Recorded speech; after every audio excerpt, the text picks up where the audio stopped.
මොකද්ද මේ HCP bell මහත්තයා කියන පුරාවිද්‍යා ගවේෂකයා නිදන් අරන් සීගිරි දුරක් වහලා දින කතාව. මේක ඇත්තක්ද? ඇත්තටම කියනවා නම් සීගිරි කියව අපිට මතක් වෙන්නේ ලෝක උරුමයක් කියලායි. ඔය බෙල් මහත්තයාගේ පරණ කතාවයි. සීගිරින්න බබරුනේ. ඔය කට්ටිය විහිළුවටත් කියන්නේ අර සීගිරියේ දෙඹරු ඉන්නවා, අප්සරාවියොත් ඉන්නවා. යන කට්ටිය දෙනන් ඉන්න ඕනි බබරුන්න ගලනවා අප්සරාවිය බලෙන්න කියලා. ඒ වුණාට අපේ කට්ටිය හැබැයි කරන්නේම අප්සරාවිය බලන්න නැතුව බබරුන්ට ගල් ගහන එක. හරි.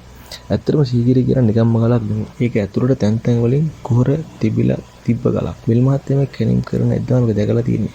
එයා මේක ස්ථාවර කරගන්න ඕන නිසා තමයි සමහරක් තැන් කොන්ක්‍රීට් දාලා වහලා තියෙන්නේ. ඒකට තමයි අපේ කට්ටිය කියන්නේ අර රාස් දොරල් වල කියලා. ඔය කුහර ඇතුලේ තියෙන දේවල් ගවේෂණය කරද්දී හොරුන්ට ආරක්ෂා කරගන්නත් මෙයා මේ කුහර වහලා තියෙනවා. බෙල් මහත්තයා වටේ දේවල් ගන්න නැති නෑ කියනවා නෙවෙයි. ඒනොට බෙල් මහත්තයාගේ පෞද්ගලික වාර්තාවල තියෙනවා අපිට පේන සිංහයාගේ පාදමේ කියන ඇඟිලි හම්බෙලා තියෙන තැනින් තැන් වලින් කියලා. ඊට පස්සේ ඒක ගවේෂණය කරලා කැණීම් කරලා සංරක්ෂණය කරලා තමයි අදට ওই සිංහයාගේ පාදම හදලා තියෙන්නේ. තාමත් ගවේෂණය නොකරපු තැන් ඇති. නමුත් ගවේෂණය කරගෙන යන තැනක් මේක. ඉතින් වටින දේවල් ගොඩක් තියෙන පැරණි තැනක්. ඔයාලා දැනුත් පලින් ලියාගෙන යන්න.